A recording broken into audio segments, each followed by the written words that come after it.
Okay, thank you very much. It's a honor, great honor, to have a friend of mine who we've become very friendly over the last number of years. We knew each other before, but Mark is the head of Nato, Mark Rutte, Secretary General of Nato. Highly respected by everybody that knows him, but in particular the European countries. They have great reliance on him, and he's done a fantastic job. And we had a tremendous meeting, I guess it's about a month ago, and I think Mark will tell you that it was really perhaps more important the date of November 5th. That was the election day. Maybe that was the most important, because we made tremendous progress together. And one of the reasons that you're here today is to hear that we are very unhappy, I am, with Russia. But we'll discuss that maybe a different day. But we're very, very unhappy with them, and we're going to be doing very severe tariffs if we don't have a deal in 50 days. Tariffs at about 100%. You'd call them secondary tariffs. You know what that means. But today we're going to talk about something else. And as you know, we've spent $350 billion approximately on this war with Russia and Ukraine, and would like to see it end. It wasn't my war, it was Biden's war. It's not my war. I'm trying to get you out of it. And we want to see it end. And I'm disappointed in President Putin, because I thought we would have had a deal 2 months ago, but it doesn't seem to get there. So based on that, we're going to be doing secondary tariffs if we don't have a deal in 50 days. It's very simple. And they'll be at 100%. And that's the way it is. That can be more simple. It's just the way it is. I hope we don't have to do it. But regardless, we are going to be, we make the greatest military equipment in the world, whether it's missiles. You saw that recently in Iran, the way those planes flew in. They hit every single, 14 bombs hit every target. Then you had the helicopters shoot a total of 30 bombs, 30 missiles, and they hit every single, Marco, is that right? Every single every single target. And it was, I guess on a scale of 0 to 10, they say it was about a 15. That's how successful it was. That's how lethal it was, a word they like to use nowadays. But it was an amazing, well-organized attack that people in this country want to do for 24 years. You know, when we had the pilots in last week, they were saying, "Sir, we've been practicing this for 24 years," meaning people, not them, but other people that are a little older now. But they too, and you were the one that let us do it.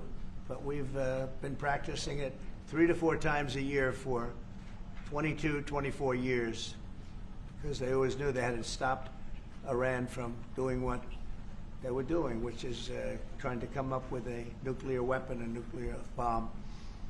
And we did it very successfully. And we make the best equipment, the best missiles, the best of everything. The European nations know that. And we've made a deal today, and I'm going to have Mark speak about it, but we've made a deal today where we are going to be sending them weapons, and they're going to be paying for them. The United States will not be having any payment made. We are not buying it, but we will manufacture it, and they're going to be paying for it. Our last meeting of a month ago was very successful in that they agreed to 5%, which is more than $1 trillion a year, so they have a lot of money. And these are wealthy nations. They have a lot of money, and they want to do it. They feel very strongly about it, and we feel strongly about it, too.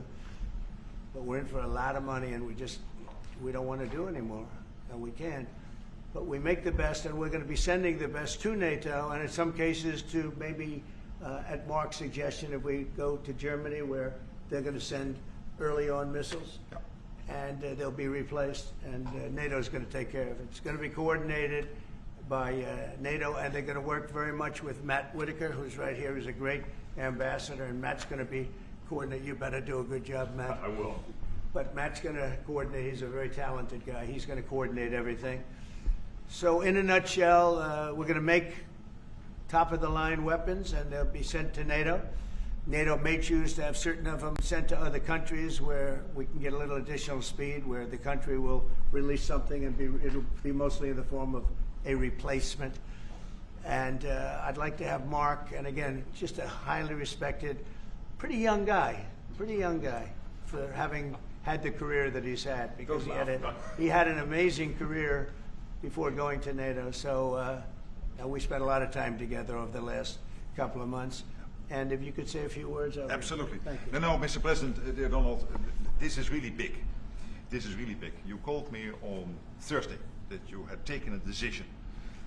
And the decision is that you want Ukraine what it needs to have to maintain, to be able to defend itself against Russia, but you don't want the Europeans to pay for it, which is totally logical.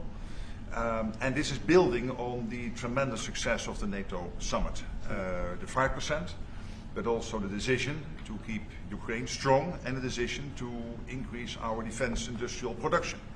So based on that, that was Europe stepping up. This is again Europeans stepping up. So I've been in contact with many countries. I can tell you that at this moment, Germany massively, but also Finland and Denmark and Sweden and Norway, the United Kingdom, the Netherlands, Canada, they all want to be part of this. And this is only the first wave. There will be more. So what we will do is work through the NATO systems to make sure that we know what Ukrainians need, so that we can make packages. Of course, in a way, we discussed it this morning with Pete Hegseth at the Pentagon, in a way that, of course, the US will keep on its stockpiles necessary to defend this country. That's absolutely clear. But it will mean that Ukraine can get its hands on really massive numbers of military equipment, both for air defense, but also missiles, ammunition, etc., etc. So if I was Vladimir Putin today and hear you speaking about what you are planning to do in 50 days, and this announcement, I would reconsider whether I should not take negotiations about Ukraine more seriously than I was doing at the moment, if I was Vladimir Putin. But when I'm Ukraine, I think this is really great news for them. So I really want to thank you for that, and it means the Europeans paying for it. And again, I mentioned all these countries, we will deal with that. And exactly as you said, it might also mean that countries will move equipment fast into Ukraine, and then the US later backfilling it, because speed is of the essence here. So really, thank you. This is important. You did a great job, and it's a really great job. We've been very successful in settling wars. You have India, Pakistan, you have Rwanda and the Congo. That was going on for 30 years. India, by the way, and Pakistan would have been a nuclear war within another week, the way that was going. That was going very badly. And we did that through trade. I said, we're not going to talk to you about trade unless you get this thing settled, and they did. And they were both great leaders, and they were great. But Rwanda and the Congo, that was going on for 30 years, and at least 7 million people killed, and killed with a lot of pretty rough weapons like machetes, heads chopped off, going on for many years. You couldn't even get near the countries. Nobody wanted to get near. It's so frightening. And we got that one solved. Serbia, Kosovo, got that solved. That was going to be one that was going to happen. And again, that was something I use. I use trade for a lot of things, but it's great for settling wars. That was really very important. We're working, Marco's working very hard with everybody here on the Strip, the Gaza Strip. I call it the Gaza Strip, one of the worst real estate deals ever made. They gave up the oceanfront property, one of the worst deals ever made. But it was supposed to bring peace, and it didn't bring peace. It brought the opposite. But we're doing pretty well on Gaza. Steve Witkoff is here, and I think we could have something fairly soon to talk about. And we solved other one. One that we just seem to have, Armenia and Azerbaijan. It looks like that's going to come to a conclusion, successful conclusion. We worked on Egypt with a next-door neighbor who is a good neighbor. They're friends of mine, but they happened to build a dam which closed up water going into a thing called the Nile. I think if I'm Egypt, I want to have water in the Nile, and we're working on that one. It's a problem, but it's going to get solved. They built one of the biggest dams in the world, a little bit outside of Egypt. You know about that? You've been hearing about that one. And that turned out to be a big problem. I don't know. I think the United States funded the dam. I don't know why they didn't solve the problem before they built the dam. But it's nice when the Nile River has water. It's a very important source of income and life. It's the life of Egypt. And to take that away is pretty incredible. But we think we're going to have that solved very quickly. So we do good. The only one we haven't been able to get to yet is Russia. And I'm not happy. And I will tell you that Ukraine wants to do something. Again, it's a war that should have never started. If I were president, it never would have happened. I used to speak to President Putin about it a lot. It was the apple of his eye. But once I saw what was going on, I said, you know, they're gonna have a war here. I was outside. The election was rigged. And I was outside looking in. And I said, you know, that thing's going to be a war. Couldn't believe it. Because what Biden said was the exact opposite of what should have been said. And it started, and it's a real mess. We're losing, I guess they're losing 5,000 or 6,000 people a day. It's actually now more. I was saying 5,000 a day. It's actually more now. Mostly soldiers, but a lot of people in cities and towns that are getting blown up too.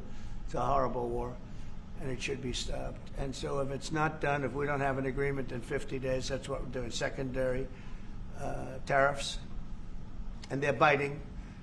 And I hope we don't get to the point where we do, but I've been hearing so much talk. It's all talk. It's all talk, and then missiles go into Kiev and kill 60 people. It's got to stop. It's got to stop. But the purpose of this is to say that this is a very big deal we've made. This is billions of dollars worth of military equipment is going to be purchased from the United States, going to NATO, et cetera. And that's going to be quickly distributed to the battlefield. Ukraine will take it up. And, you know, say what you want about Ukraine. When the war started, they had no chance. And they still would have had no chance if the equipment, they had the best equipment. Because we do make the best planes and missiles, and we make the best military equipment in the world by far. And we have new things coming out that are beyond belief. And I'm very excited about the Golden Dome. It's going to give us very strong protection. We've already started that. But they had courage, because somebody has to use that equipment. And they fought with tremendous courage, and they continue to fight with tremendous courage. But they don't have, they're losing on equipment, and Russia's really taken a very positive, very strong, I mean, what they've done the last couple of weeks. Without military reasons. That's what they are doing. 700 drones a day, missiles, bombing cities. This is not because of military goals. It is just creating panic, keeping people out of their sleeps, hitting towns. Yeah. It's really terrible, and it is meaning a lot of people lose their lives, but also the infrastructure, whole cities being destroyed. They're wiping out the electric. It's going to take years to rebuild it. That's going to be the next problem. Because, but that's going to take a long time. Cities, many of the cities are knocked down to the ground. Many of the people have left, but many have stayed. I don't know. They actually stay. And most have stayed. Actually, it's incredible that they stay, and knowing that a missile could be hitting your apartment house, and your apartment house that you're sitting in could collapse on top of you. And they do very heavy construction. They don't use rebar. They do very thick concrete construction. Those are heavy buildings, big buildings. And heavy buildings, and they collapse like they're made out of paper. It's unbelievable to see this happening with people, so many people being killed. So we think we're going to make progress, and we hope we're going to make progress. In the meantime, we're going to get you good service on what you need. And we really became friendly with NATO this last meeting. You know, we went from 2% to 5%, which everyone said was not even a possibility. They weren't paying 2%. Many of them were paying much less than 2%. But even those, since you became president, all committed to the 2% before the summit. And now collectively we committed to the 5%. That's right. They did. They've been very good. And I think I made a lot of friends over there. We had a couple of days of very intensive talks. And they're great people. They're leaders of countries. Leaders of countries. Many of them great countries. Some of them smaller countries. But for the most part, I'd say very solid, strong countries, and very successful. Some of them are among the most successful countries in the world. So that's the story. We hope that's going to have an impact on Vladimir Putin, and we hope it's going to have an impact on Ukraine also. We want to make sure that Ukraine does what they have to do. All of a sudden they may feel emboldened, and maybe they don't want. You know, this is a very difficult situation. Ukraine wants a peace deal. I think so. And they will stay committed to that. There's no doubt they want this. Yeah. But the Russians have to become They have to serious. continue to want it, though. Yeah, I agree. But You we know, will. You and I because will all of make a sure of sudden- that. All of a sudden, they get all But these you and I will weapons. make sure of that. We'll make sure. I feel confident that they will do what has to be done. Plus, we have certain parameters that both sides know, and we already know what should be done. So I think that's going to be it's going to be very strong. We want everlasting peace. Any questions, please? Yes. Thank you, Mr. President. What was the tipping point for you in making this decision? Was it a conversation with President Putin? Was it a piece of intelligence? And why are you giving 50 more days? I think I think it's a very short period of time. I think, don't forget, I've just really been involved in this for not very long, and it wasn't initial focus. This is a Biden war. This is a Democrat war, not a Republican or Trump war. This is a war that would have never happened. It shouldn't have happened. A lot of people being killed. When the final numbers come in, you're going to see a lot more people are being killed in this war than you think, than you've been writing about. It's a very deadly war. They're all bad, but this is a very deadly war. The numbers are going to be far greater. When an apartment house comes down, and they say 2 people were slightly injured. No, many people were killed, and those numbers will be at some point accurately reported. So far, they're not. It's a deadly war. I think that you're just going to see. I think you're going to see strong movement. I hope so. I hope so. You know, the secondary tariffs are very, very powerful. What about the tariffs that the Republicans in the House and the Senate have raised? Yeah, 500%. sure. Why are you giving 100%? Well, the Republicans are moving very strongly in the Senate, giving us total control of it, but I'm not sure we need it, but it's certainly good that they're doing it. And Lindsey Graham's working hard. The whole John Thune, all of them, they're all working hard. And they're in coordination with Mike Johnson, Speaker in the House. And I think they've actually crafted a pretty good piece of legislation. It's probably going to pass very easily. And that includes Democrats. And there's some little tweaks. But I don't want to say I don't need it because I don't want them to waste their time. It could be very useful. We'll have to see. But we can do secondary. We're probably talking about 100% or something like that. We can do secondary tariffs without the Senate, without the House. But what they're crafting also could be very good. So are you suggesting then that the Congress should move forward with those sanctions, the 500%, and that your 100 would be a separate additional package? Yeah, I mean the 500 is, sort of meaningless after a while because at a certain point it doesn't matter. It's not going to be, it's 100. 100 is going to serve the same function. But yeah, I have it at 100%. They may have it. I don't know what they're going to end up with. They may have it at 100 too. They may have it at 500. But they're doing some good work in the House, and I think in the House and the Senate. And as you know, they're coordinated, and they can have it done quickly. They said they'll have it as quickly as I need it. So we'll see. We're talking to them. In fact, John Thune's coming over later on to talk. Yeah, he's gonna come over and talk. Mr. President, is it your view that Vladimir Putin is characterized his dedication? What? Is it your view that Vladimir Putin Did he misguide us? Did not clarify his intention Yeah. to a peace deal? Well, And what happens now in the next phase? you're going to see. I mean, we're going to go for a period of time. Maybe he'll start negotiating. And I think I felt, I don't know about you, Mark, but I felt that we had a deal about 4 times. Mm-hmm. And here we are, still talking about And he making a didn't deal. send serious people to the negotiations. So I remember that you were able, with Marco Rubio and with Steve Witkoff, to get these talks going in Istanbul. Yep. I remember I was myself in Turkey for NATO business in May, and we really put pressure on the Ukrainians to send a senior team into Istanbul, and they did. But then the Russians came up with this historian explaining history of Russia since 1250. We thought, and I thought, we should have had a deal done a long time ago.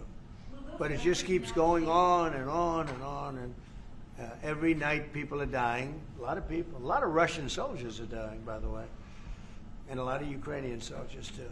But a lot of Russian soldiers are dying. 100,000 Russian soldiers since 1st of January.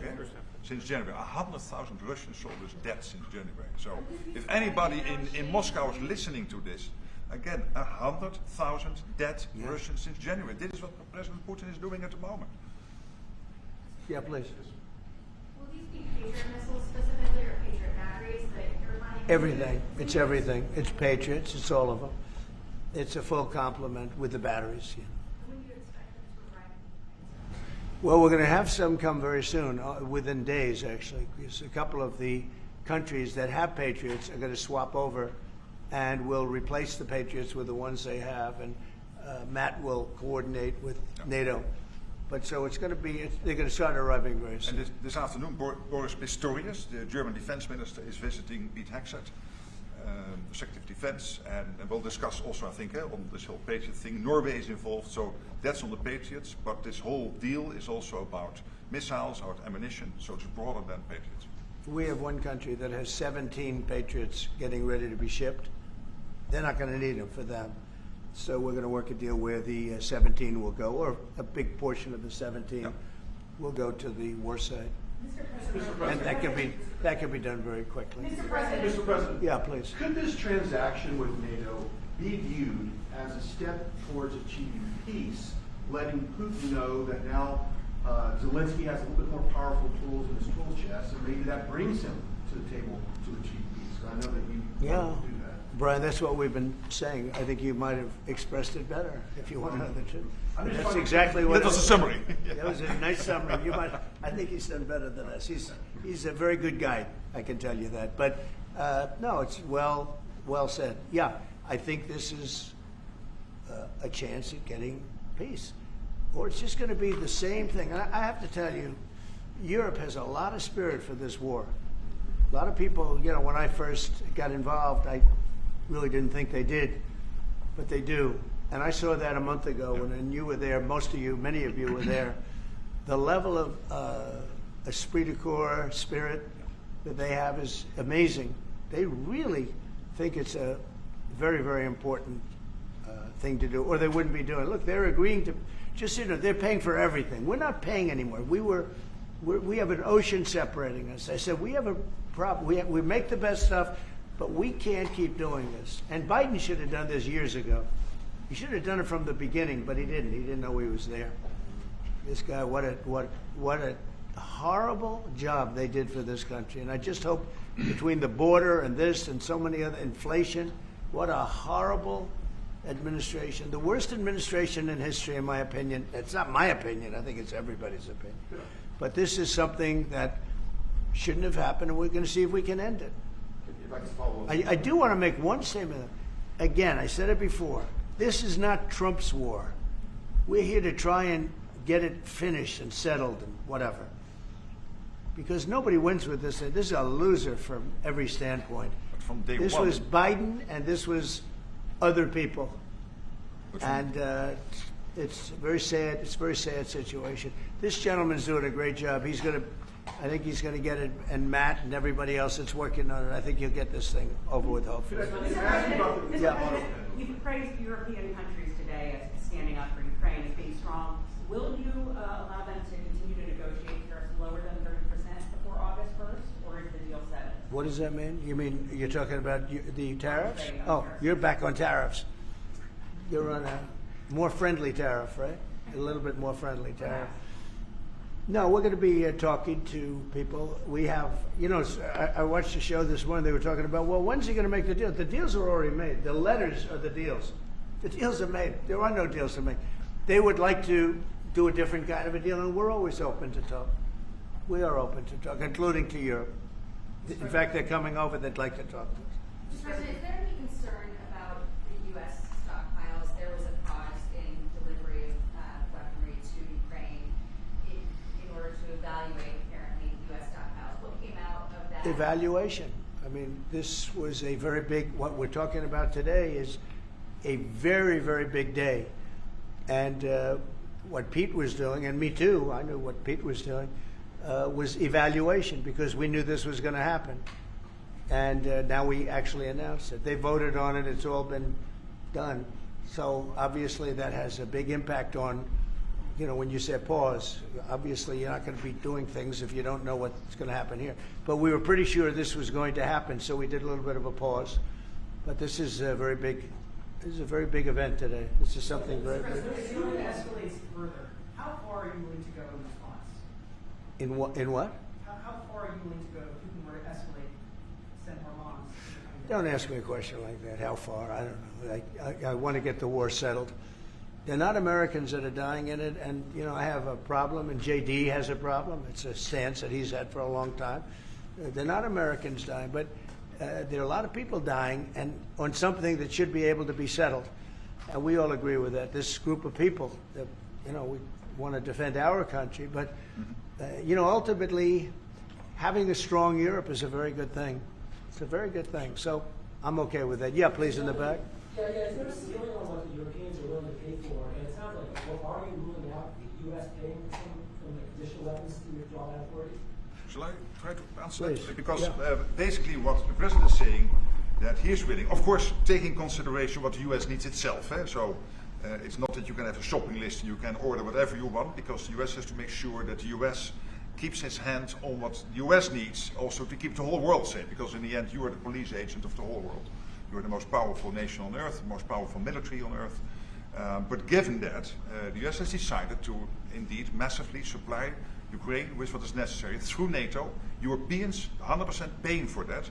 And what we have been doing over the last couple of days is talking with countries, and I just mentioned the ones who in the first wave immediately said, we want to chip in. And then you are really talking about big numbers. Take Germany visiting today. They are really talking about big numbers. Can you get some clarity?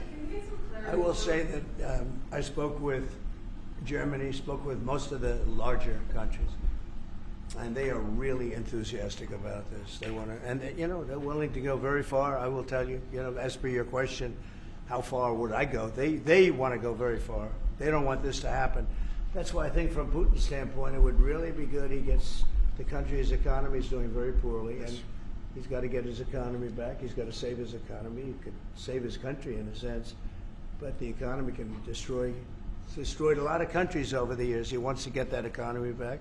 And, he's got a great country for trading and other things. If they could use the assets instead of war, he's got some tremendous potential. That's what I would say. How did you deliver this news to Putin, sir? Say? How did you tell Putin this was coming? I speak to him a lot about getting this thing done. And I always hang up and say, well, that was a nice phone call. And then missiles are launched into Kiev or some other city. And I said, it's strange.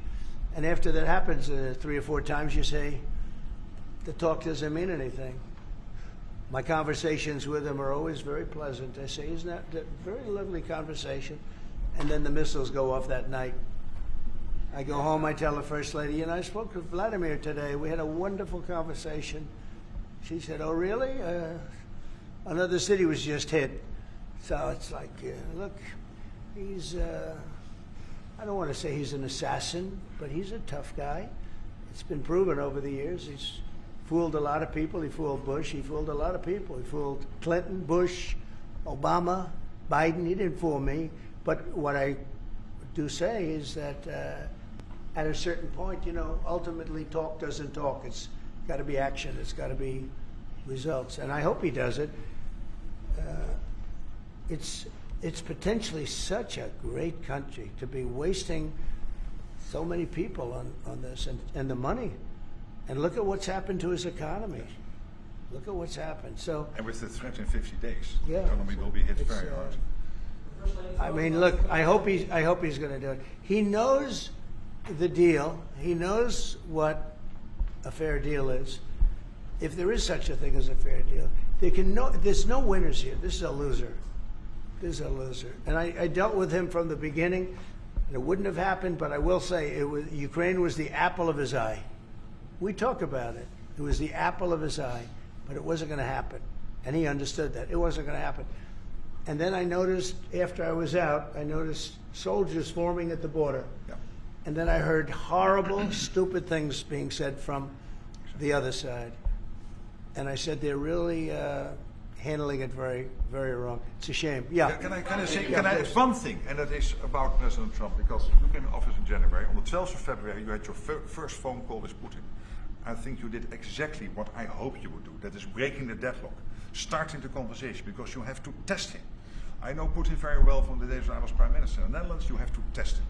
And you did this, and you really gave him a chance to be serious, to get to the table, to start negotiations. Steve Witkoff, Marco Rubio, we all try to help you. But you've now come to a point where you say, well, hey. We actually thought we had probably 4 times a deal. Yeah. I mean, you were called and you said, Yeah. this looks good. Yeah. And then the deal wouldn't happen because bombs would be thrown out that night and you'd say, we're not making any deals.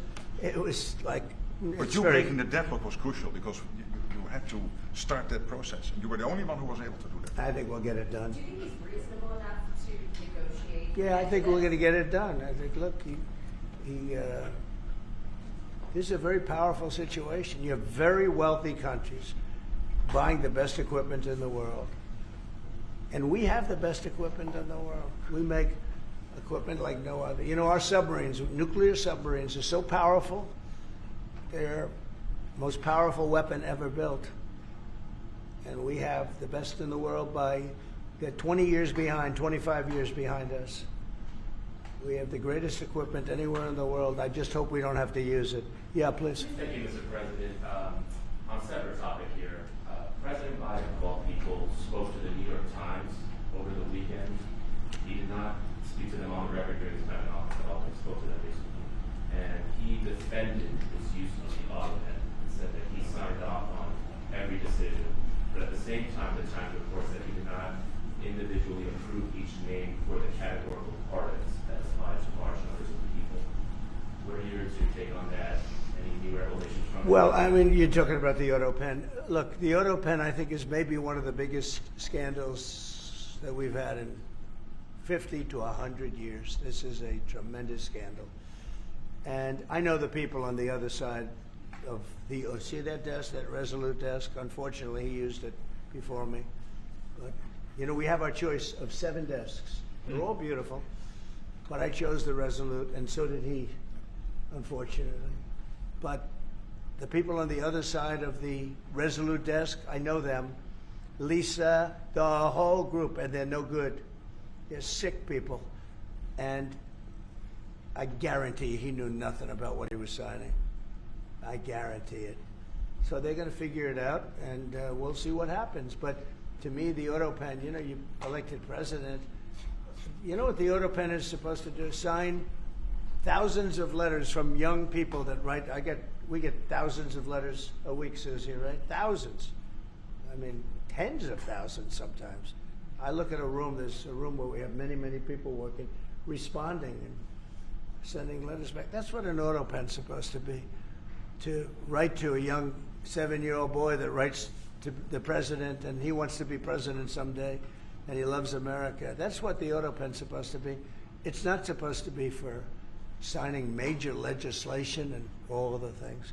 No, the auto pen, and I doubt he knew. I doubt they even spoke to him about it. I think they had, it's called a freewheeling auto pen. Like, Biden was never for open borders. Biden was never for transgender for everyone. So I don't think I think the radical left people that took over the White House, and if I didn't win, our country was finished. You know, when I was in, and I said this a couple of times, I hope I don't bore you with it, but when I was in Saudi Arabia, I was in Qatar, I was in UAE, and then I met with all of your leaders, Yes.